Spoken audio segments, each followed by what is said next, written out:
So I'm going to go ahead and begin and welcome you and thank everyone for coming out on this beautiful Saturday afternoon on a very, very busy weekend for our Women for Kansas Project 2025 panel discussion. And I'm very sorry to announce that Clay Wirestone is not able to be with us today. He woke up with a fever and he's sick, and so send your good thoughts his way that he's not going to have a serious illness, but thank goodness for Amii Castle here, who's ready to take this on by herself. And we will accept questions from the audience as we get towards after Amy's presentation.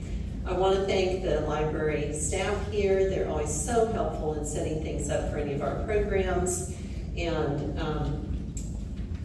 I want to thank my husband Brad for recording. Today he records our programs for us, and then they're posted on our Women for Kansas YouTube channel on the womenforkansas.org website. We also get them posted on our Facebook page. So my name is Kelly Wall. I'm the leader of our local chapter for Women for Kansas. This is our second year of having a chapter here. Women for Kansas started in 2014, 10 years ago, during the Brownback administration, when a group of women decided they wanted to push back and against more extreme policies and politicians in our state government. So we wanted to have a big 10-year celebration this year, but we're also busy working on getting out the vote and promoting issues and topics that are near and dear to us, but there will be something coming later this fall.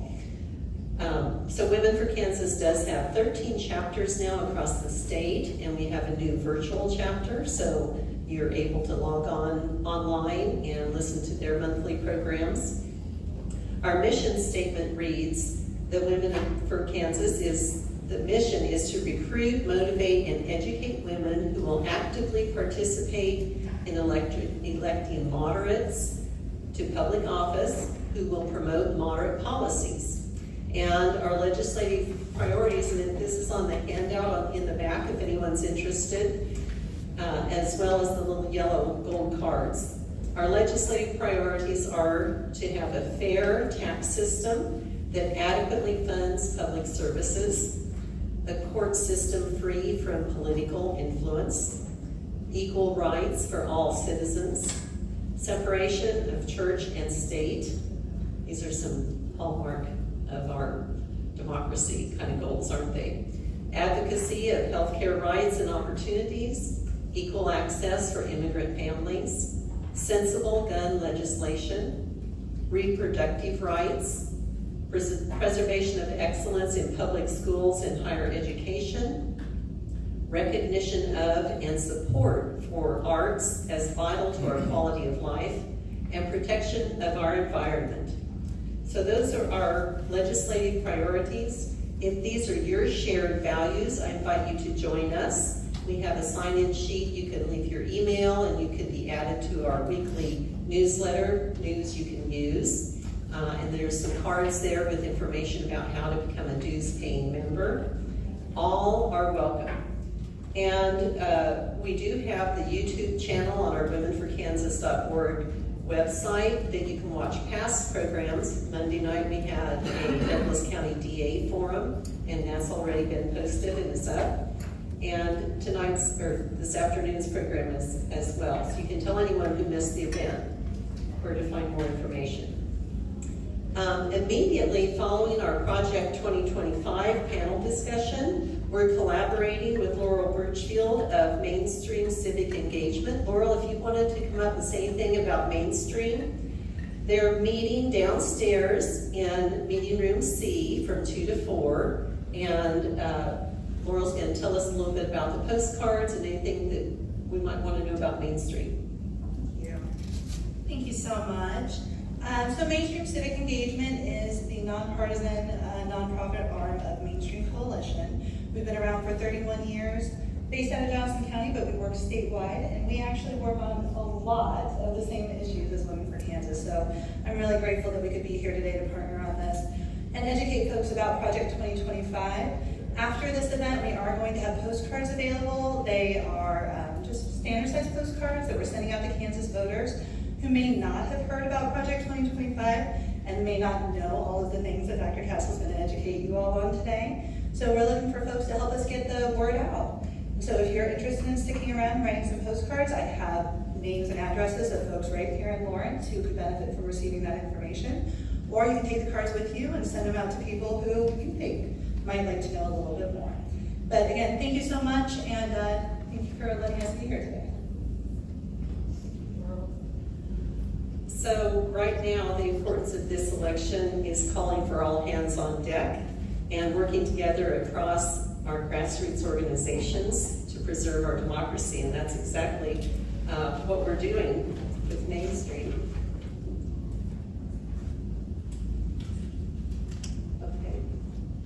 Okay, and we do have a legislator in the House, Marcy Francisco. There she is.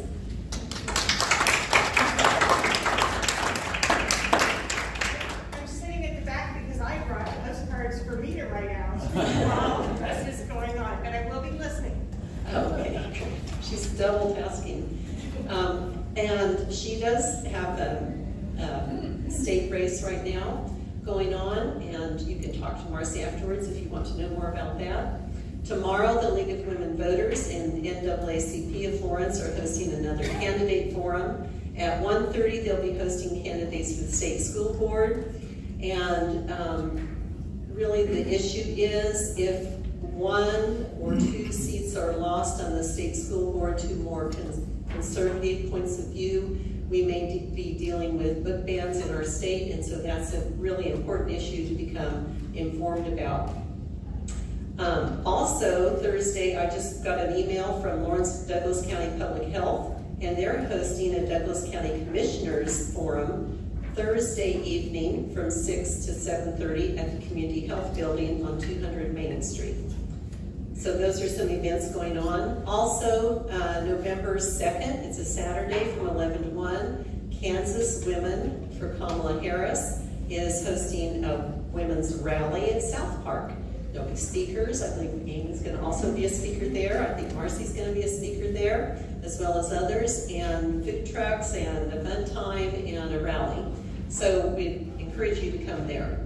Well, yes. Sorry. Also, hi, on this Monday, the Douglas County Democrats are putting on a Zoom forum. I'll actually be moderating it on the upcoming potential ballot initiative with respect to the change in the change in city government, going to a mayor council rather than a commissioner based form of government. And so I'll have 2 panelists, Courtney Shipley and John Nalberdine, who will be talking about the upcoming, what it would mean if you vote yes on November 5th to the potential change in city government. So that will be Monday evening via Zoom, put on through the Douglas County Democrats. Okay, and that's a very important issue as well. It's about our city government and whether we're going to keep the form that we have right now or change to a mayor commissioner format. We're going to pass around a donation jar to help defray the cost of putting on our programs. We appreciate the donations we do receive. Thank you all so much.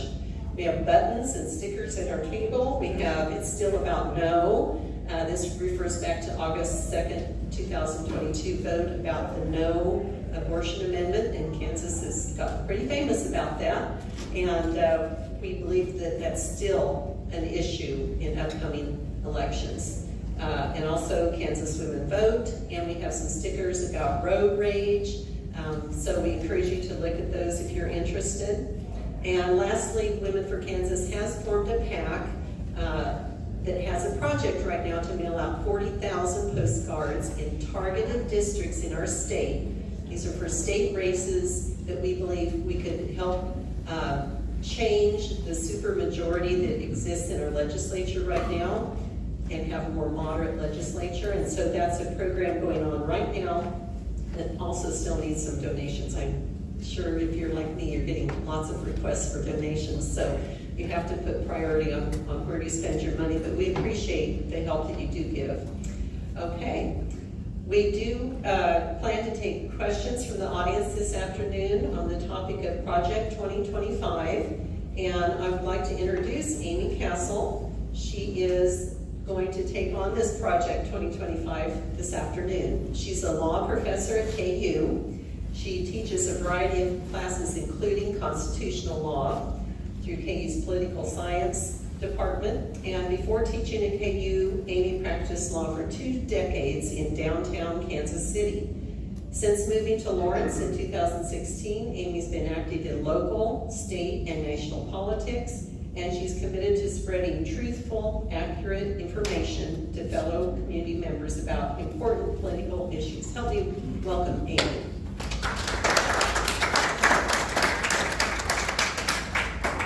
So we appreciate you so much, Amii, and your time and your commitment to preparing for this topic.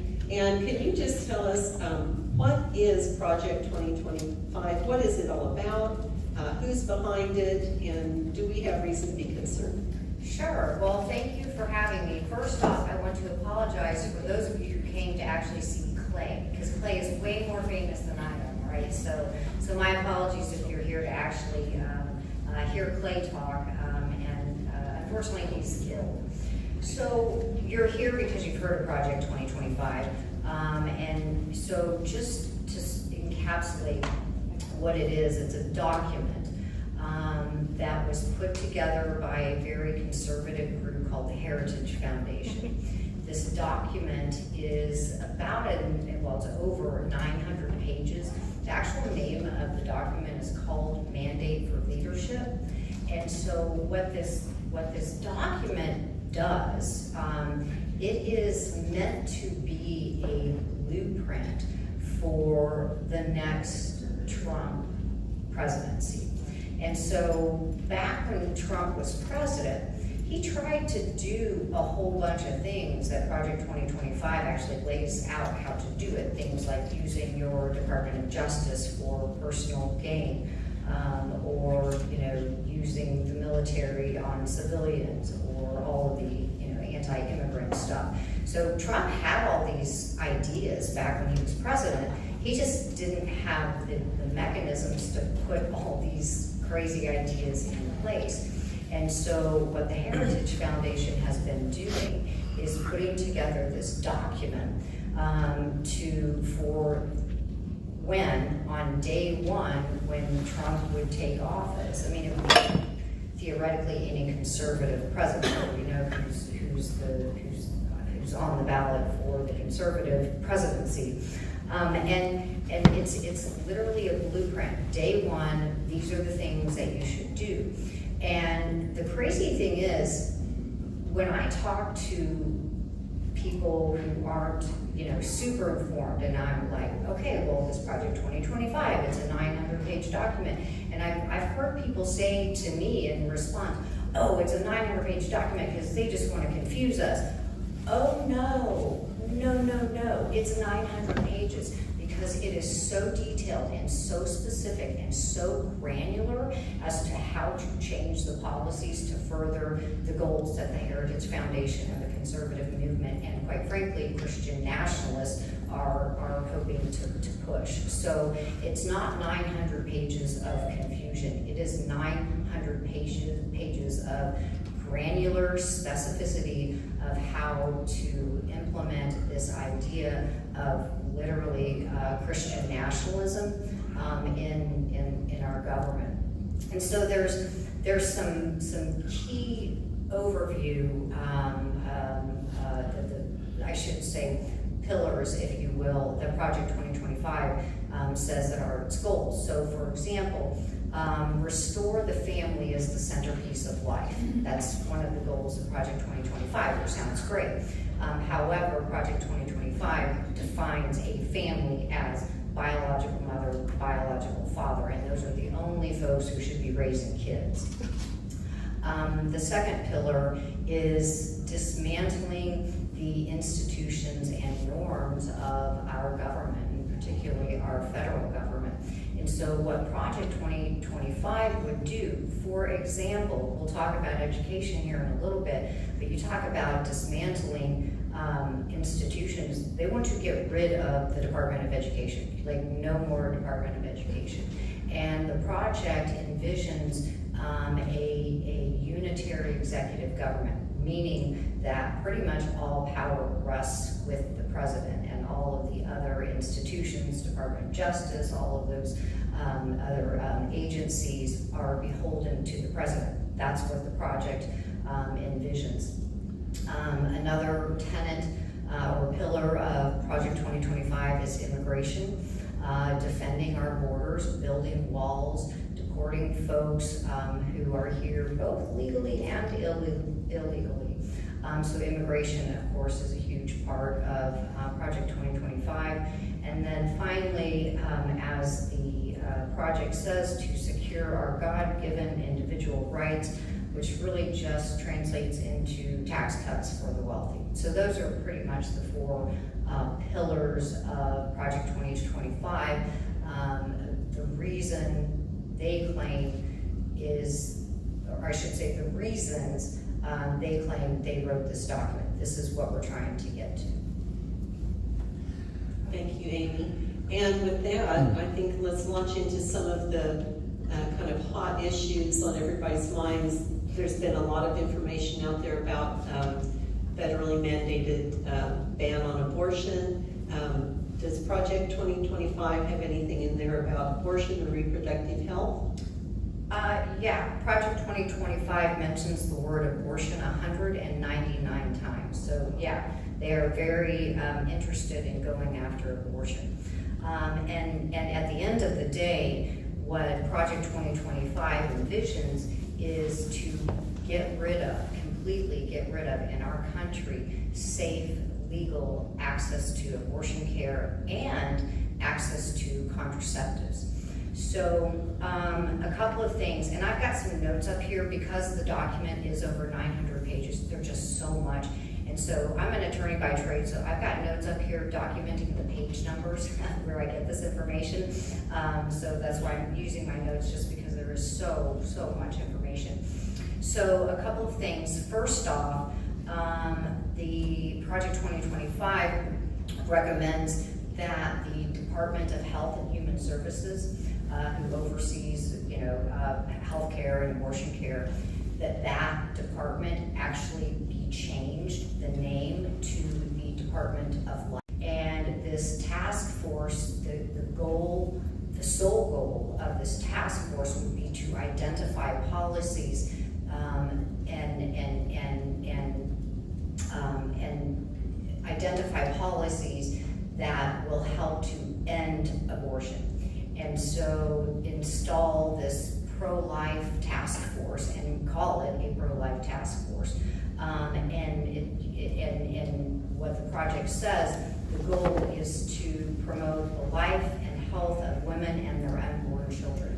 And so that unborn children, of course, means no abortion care under Project 2025. And when we talk about conception, like when life begins, which is an important part of a policy debate on abortion, Project 2025, all of those policies envision life at conception. So when the sperm hits the egg, kind of conception, not when the egg attaches to the uterine wall. That's not when the pregnancy begins, according to those Project 2025. It is when sperm meets the egg, which then obviously will have consequences for IVF. Now, interestingly, the document doesn't talk about in vitro fertilization or IVF, but it's a natural byproduct of defining conception as when the sperm hits the egg. So, Department of Life now, no more Health and Human Services. At several places in the document, it says that the Department of Health and Human Services, to become the Department of Life, should affirm that abortion is not health care. It says that several times throughout the document. Also, what the project aims to do, when we talk about a national abortion ban or a federal abortion ban, usually we think about, okay, well, is there enough in Congress to pass a national abortion ban? But here's the deal. Those authoring Project 2025 have a backdoor route in nationally ending abortion in the United States, and that's through this law that's called the Comstock Act. So the Comstock Act was a law that was passed in 1873, and it was named after a dude by the name of Anthony Comstock, so that was his last name. And he was a Christian, and he was against obscenity, and he believed that contraception promoted lewdness. And so the Comstock Act prohibits the mailing of obscene, lewd, and indecent materials. And so, and the Comstock Act really hasn't been enforced in decades and decades and decades, because it's kind of a crazy law. So what that means is the Comstock Act prohibits mailing pornography or contraceptives or info about contraceptives or anything used in an abortion, which could be abortion pills, it could be specula used in medical abortion. So this Comstock Act, again, hasn't been enforced in decades. And what Project 2025 suggests is that act, that the Department of Justice begin enforcing the Comstock Act, which would absolutely lead to then a nationwide ban on mailing, and that includes UPS and FedEx, mailing anything related to abortion or abortion care or abortion services, including medication abortion. And so the whole, let's leave it to the states argument about the overturning of Roe v. Wade and the Dobbs decision. Well, the revival of the Comstock Act would do anything but leaving this issue to the states. It would, in fact, result in a nationwide abortion ban. And they don't even need Congress to do it, right? And think about this too, because if they're going to revive the Comstock Act that prohibits mailing of pornography or lewd materials, well, what about like lingerie and sex toys? How is this even going to be enforced? And you know what? I'll tell you how it's going to be enforced: selectively, right? It's going to be selective enforcement of those who they want to prosecute under the Comstock Act. Probably not the housewife who's getting the lingerie, right? So where though that should absolutely also be prohibited under the Comstock Act. So that's a pretty scary part of the abortion piece of it with Project 2025. In addition, I have a few more. In addition, Project 2025 says that the medication mifepristone, that the FDA should rescind approval of mifepristone. So you've probably heard of mifepristone. It was actually in the news with the Supreme Court in the last year and a half or so.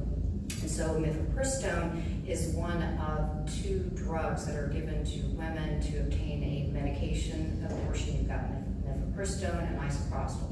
And so mifepristone, the FDA approved mifepristone 20 years ago. It has been used by thousands and thousands and thousands of women to obtain safe medical abortions. In fact, I looked up the stat before it came, about 63% of all abortions are actually done by medication abortion. And so Project 2025 wants wants to rescind approval of mifepristone, which means that would mean no medication abortions for anyone in the United States. Now, with that said, just to put a fine tune on it for those who might know the fine tune, you've got these two drugs, mifepristone and misoprostol. If the FDA rescinds mifepristone, misoprostol still can be used for medication abortions. It's just not as effective, and there's a lot more side effects. So just to put a point on that, but for the so what they're trying to do is nationwide reverse this approval of mifepristone that happened 20 years ago, and that women have been using this medication for safely for many years. Also, Project 2025 wants to, these are their words, increase abortion surveillance. Yeah, they want to increase abortion surveillance. So Project 2025 says that we need to surveil women who are, this is their term, abortion tourism, who travel to another state to obtain abortion care, when really they're just traveling to another state where it's hopefully legal, right, and they can obtain abortion care. So Project 2025 says that we need to increase abortion surveillance, and that the CDC needs to require states to turn over data about women who obtain abortion services, data like, why did you receive an abortion? And so that data, and Project 2025 says, okay, if a state refuses to turn over that personal data to the federal government about a woman who obtains access to abortion care, well, then they're going to lose their funding, right? And so, I don't know what it is about Project 2025 and those on the far right, but they want to surveil and police women's bodies, and honestly, they are obsessed with women and their periods, and like they want to track this stuff. They really do. And so I would say, be careful, if you use a healthcare app or a fertility app, because what Project 2025 does is says, well, we don't want contraception, and really what we are proposing are to advocate fertility awareness-based methods of birth control. So things like tracking, your period, or how thick your mucus membrane is, or your temperature, right? Well, a lot of women track. So Project 2025 is saying that's how you should not get pregnant. And so many women track that with these apps. And so I would just be careful if you know a young person maybe who is of childbearing age and who's tracking that. Well, at some point, the government might be able to get to that data. So I just put out a potential beware. But literally, Project 2025 says we need to increase abortion surveillance. Let's see. Amy, Yeah. I have there was an introduction of a bill that didn't make it about fetal personhood. So is this where the bills about establishing fetal personhood comes in, and establishing rights of the unborn child, and what impact would that have on women and their rights? Well, sorry. Well, yes, there is some interplay, if you will, but what we're talking about, all of this stuff is going to be done on a national level. So even though we in Kansas in 2022 said we believe in, abortion rights for women should be a state constitutional right, like all the stuff I'm talking about, like it overshadows even what's happening, what's going on in the states. So a couple of other things very quickly, and then I'll, as you can maybe tell, access to abortion care is one of my jams, it's one of my things. But another thing that's really important, I think, that Project 2025 wants to do is to eliminate the morning after pill, okay? So the morning after pill, it's not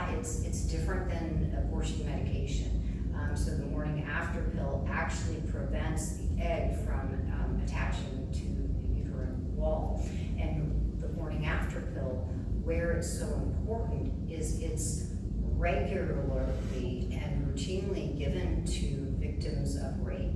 They go, they've been raped, and they are asked, would you like, it's Plan B, would you like to, would you like a pill to make sure that you're not going to be pregnant by your rapist? And if Project 2025 has its way, there will be no morning after pill. So that means women who are raped will not have that as an option to terminate the pregnancies of their rapists. There's also things like, Project 2025 wants to defund Planned Parenthood. Imagine that, right? But we know that Planned Parenthood provides so many reproductive care services, pap smears, cancer screenings, screenings for STIs, and so it would be a shame, if you will, to for no federal funding of Planned Parenthood. And then finally, with respect to contraceptives, Project 2025, first off, wants to make sure, institute that if you work for an employer and they have an objection to covering your contraceptive, your birth control, or your IUD, then they can opt out. They don't have to cover your contraception. So allowing the employer to impose their religious belief on your right to contraception. And also Project 2025 says that the ACA should not cover contraception any longer. So there are some things on access to abortion care that I picked out that I thought were important. Thank you, Amy. Let's move to the topic of public education, and we'll cover a couple more topics and then start taking questions from the audience. So hold on, if you have a question, we'll get to those.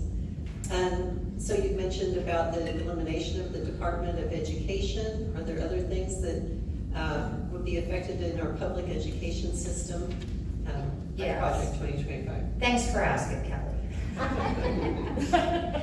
Yes, so there is a section on the Department of Education, and essentially the whole goal in Project 2025 of education is taking money, taxpayer money, and literally funneling it to religious schools, private schools, and those types of institutions. So let's talk about this Department of Education, that Project 2025 wants to completely get rid of the Department of Education. So I'm going to read a quote for you, okay, so you can kind of get a flavor of the sort of language, and this is why they are proposing to completely eliminate the Department of Education. The department is a convenient one-stop shop for the woke education cartel, which, as the COVID era showed, is not particularly concerned with children's education. Schools should be responsive to parents rather than the leftist advocates' intent on the indoctrination. For the sake of American children, Congress should shutter, S-H-U-T-T-E-R, which means to close down. Congress should shutter the Department of Education and return control of education to the states. So literally no more Department of Education. And so that would have obviously a lot of effects, consequences. But one in particular that's pretty scary is within the Department of Education, there are these funds called Title I funds. And these Title I funds are distributed to states and to school districts who are historically underfunded. So Title I funds are specifically funds that are supposed to be going to districts that are underfunded. And so what Project 2025 says, let's just eliminate Title I funding. And here's what we'll do. Whatever money might have gone to under Title I funding, what we'll do is we'll just give that money to the states as block grants with no strings attached. So it's like, okay, so you're just gonna give that money back to the same states that are historically underfunding particular certain school districts, right, with no strings attached. So no earmark of funds to go specifically to school districts who are historically underfunded. Head Start, y'all heard Head Start? Early education for low-income children. They want to eliminate it, completely get rid of Head Start. This one's kind of near and dear to my heart because when I was a very broke college student, my now 34-year-old daughter, we did Head Start. Like, we had no money. I'm like, I need some help with it. So that one's kind of near and dear to my heart. But literally, they want to completely, no more Head Start, no more early education, which, think about it, oftentimes those lower income kids, that's like where they're getting their good meal of the day, and they want to completely eliminate Head Start. Vouchers. So the whole system, Project 2025, is set up, designed, envisions vouchers, parent vouchers. And so Project 2025 says, let's give all the money to the parents, and they can put them in these, they call them micro-educational savings accounts. And so that the parents can use that money then for private education, for religious education, for online education, for tutoring, for whatever they want. And so obviously what that does is that takes money from taxpayer money and gives it to parents to spend on religious education, and then that money then is being siphoned from our public school districts, right? And so you might say, well, okay, but if everyone gets a voucher, isn't that fair, right? If everyone gets a voucher to go to a private school or a religious school, isn't that fair? Well, it's not, because if you think about how many students, and this is just one example, how many students live in a rural community, and where might you find a private religious school close to a house in a rural community? Probably not very close, right? So that student's going to have to rely on the public education system, which has been underfunded because all the money is policy of, oh, well, we're going to give vouchers, but everybody's going to get a voucher. Well, not everyone gets to use those vouchers fairly, right? Because like many of those affluent religious schools are, they tend to be in certain geographic locations.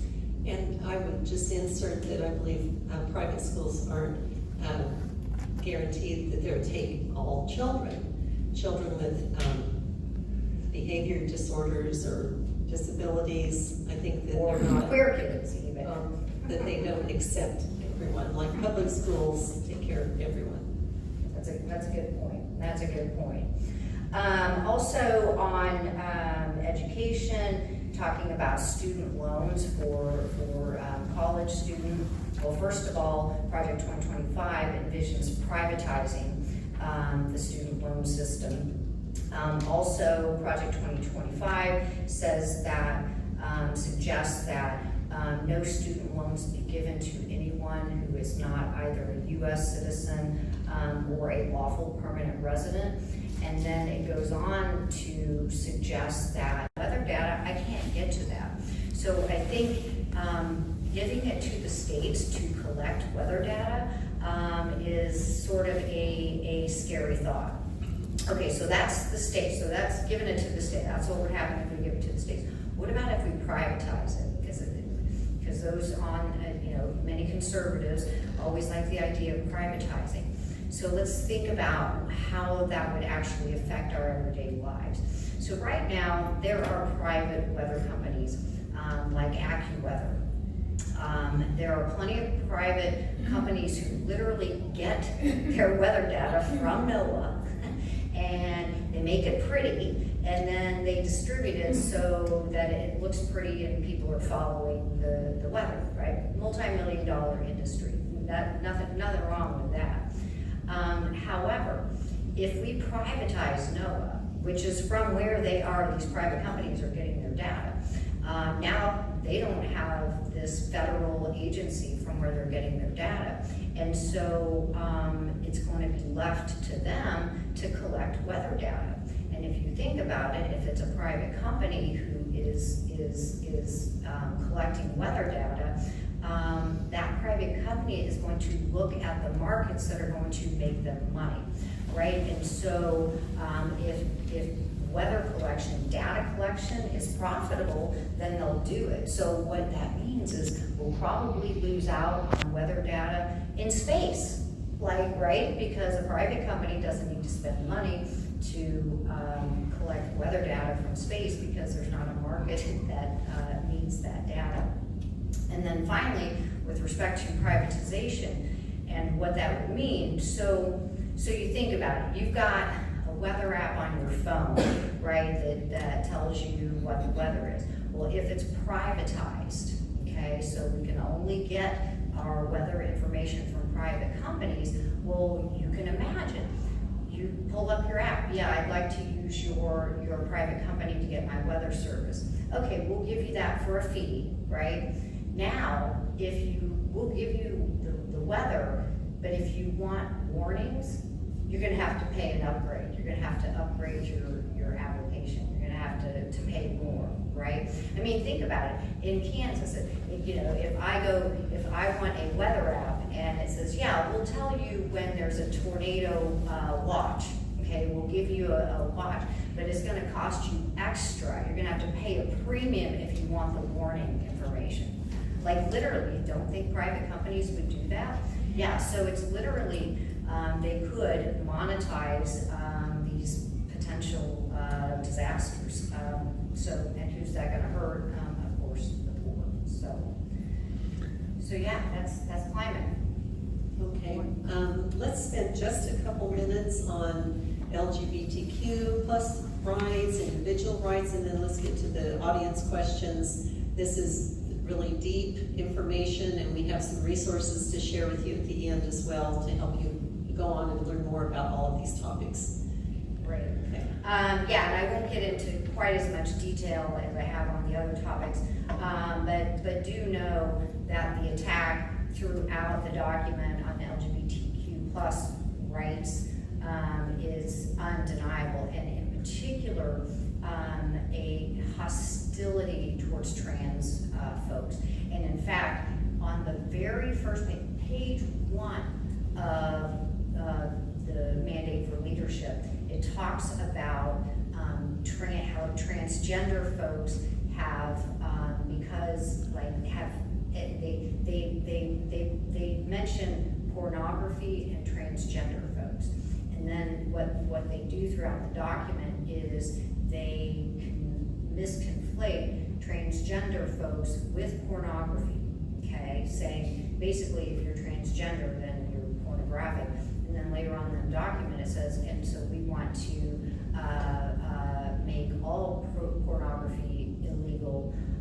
Everyone who dispenses pornography should go to jail. Literally, that's what the document says. So really a hostility towards trans folks, but it's also a hostility towards all kinds of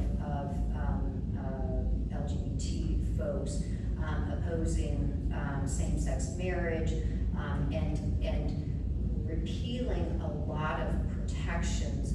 Like, for example, you've got protections in the Department of Education for LGBT kiddos, right? Well, all of those protections would be rescinded because we don't need to protect those folks. Adoption and foster care services who reject adoption because the parents are gay or queer, they are protected.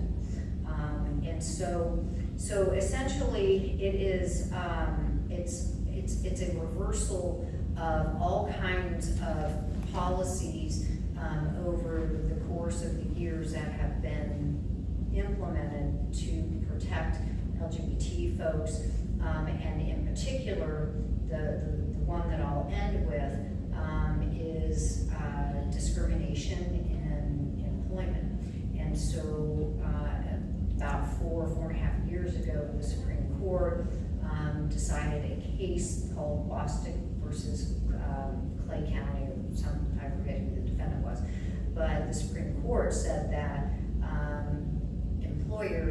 discriminate against an LGBT person, either gay or lesbian or a trans person.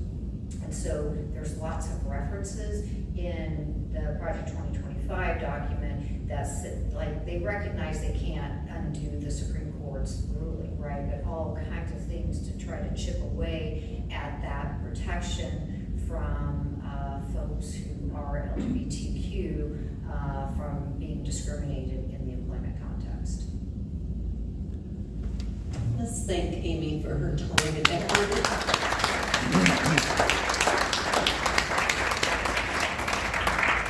Okay, raise your hand if you have a question you'd like to ask. We'll do our best. State your name and your question. Hi, this is Joe Gilman.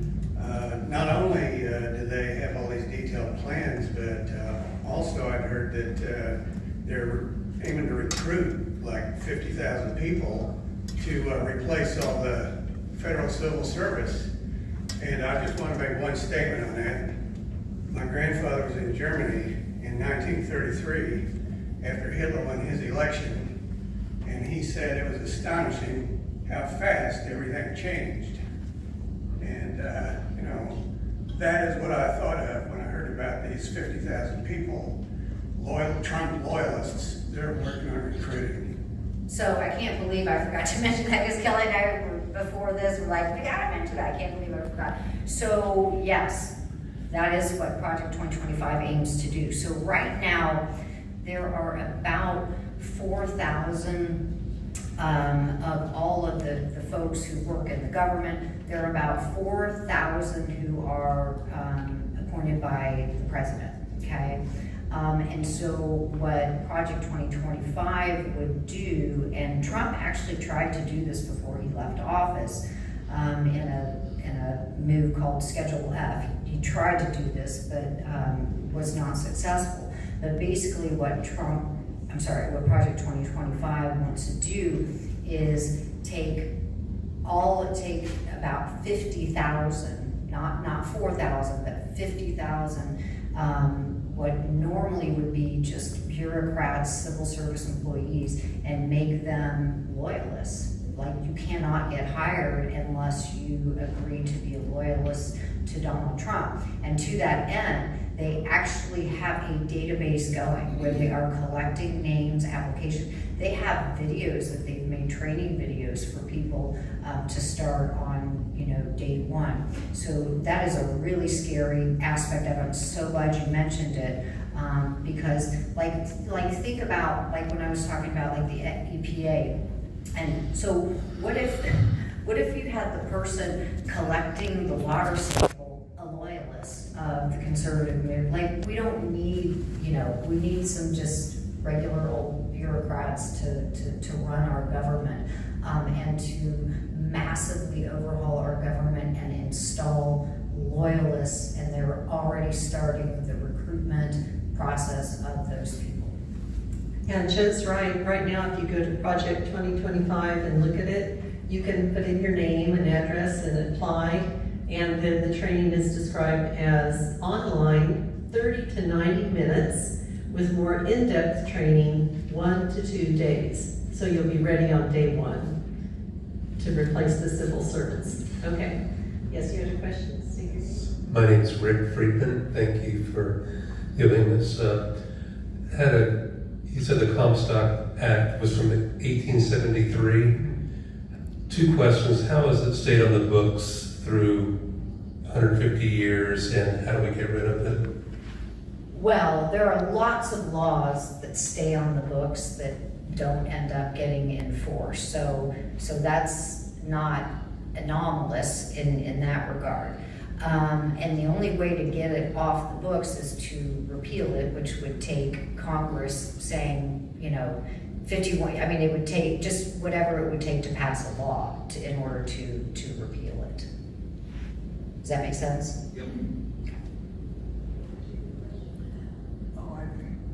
I was just going to make a comment that I think a lot of parents feel that the vouchers being spread evenly sounds wonderful, because oh, it's my opportunity to send my child to the private school I really want them to go to. But it isn't quite that simple, because a private school might be $8,000 a year for tuition, and you might get a benefit from the government of $2,000 or $3,000. So once again, it will be only a benefit for the rich. That will be it. And everyone else will be left out.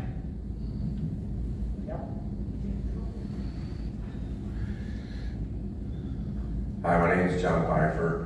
Does Project 2025 get farm subsidies?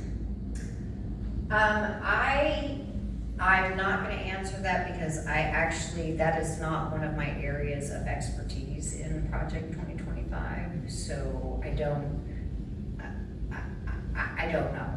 Like, truly, so I've done a few of these panels and I kind of stay in my lane, and so I don't want to give you bad information, and so I don't know. If anybody else knows in the room. What was the question?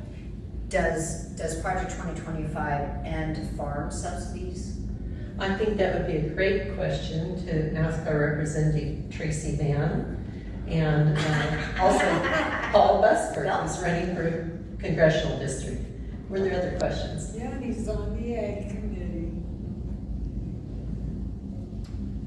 I have two questions that are related, but first, thanks very much for coming this afternoon. The first question, is there any evidence that Donald Trump has seen even one page of this document? And then he denies it.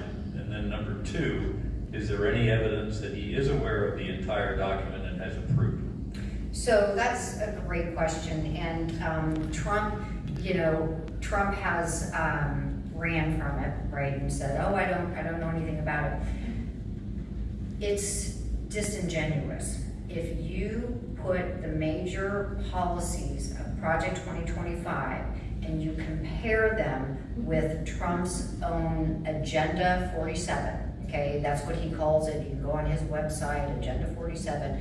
Like, there's no material distinction, right? Trump's just not as articulate or detailed, but all of the policies are exactly the same. The end result is the same. So while I seriously doubt Trump has read a page of the actual document, but you know, I think it was about a year and a half ago, there was literally a clip of him to an audience saying, well, yes, these folks at the Heritage Foundation, they're gonna come up with a document that I'm gonna follow. Like, literally, he's been watching this happen in real time.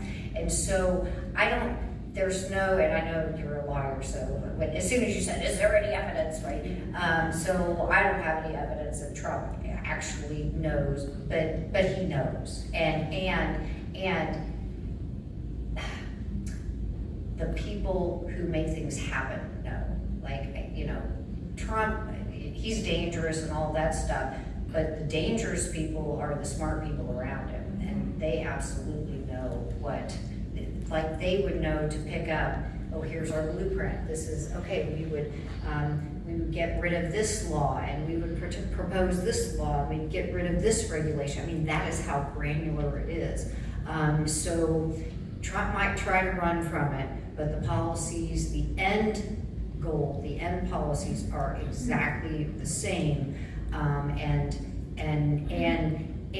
the, you know, like, I think of the 30 to how, the number of authors of Project 2025, like, most of them worked for Trump in Trump's administration. So for him to somehow say, I don't know anything about it, is completely disingenuous.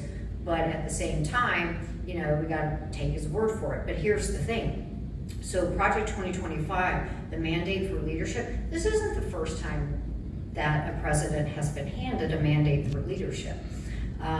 Reagan was handed a mandate for leadership. Trump was handed a mandate for leadership back in 2016. And so you've always got these conservative groups who are giving, here, presidents, when you become president, please enact our policies. This is what we want. And so I think the statistic was that Trump did about 2/3 of what the mandate for leadership in 2016 wanted to do, okay? And Reagan similarly, back, so it's not like this mandate, it's not like it's a new thing. It's a lot longer than previous mandates for leadership that have been handed over to presidents.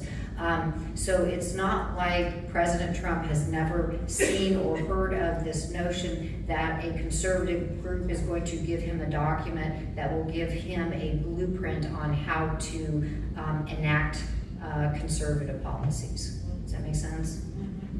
Okay, we'll take one more. I just wanted to insert something. So comparing Project 47, the Republican Party platform, and Project 2025 have all been compared and are very similar. And I wanted to bring up one thing I haven't heard any mention of it in the Republican Party platform, Chapter 9, about government of the people, by the people, and for the people. Under the first article in that chapter, guess what a little hidden statement says? We will declassify government records. Who would want that? Okay, do we have one more question? Who is the Heritage Foundation? What are their numbers? Who are the members? Are there people whose names we would easily recognize? Just who are they? Well, so if you're in this room, I would think you probably wouldn't recognize many of the folks who head the Heritage Foundation. And honestly, since Project 2020, or I should say before Project 2025, I had heard of the Heritage Foundation, knew it was just a conservative political think tank, right? They just get a bunch of really smart people around sitting at the table trying to figure out how to enact policy, conservative policies, right? And so, so I didn't know much about them until all of this came about.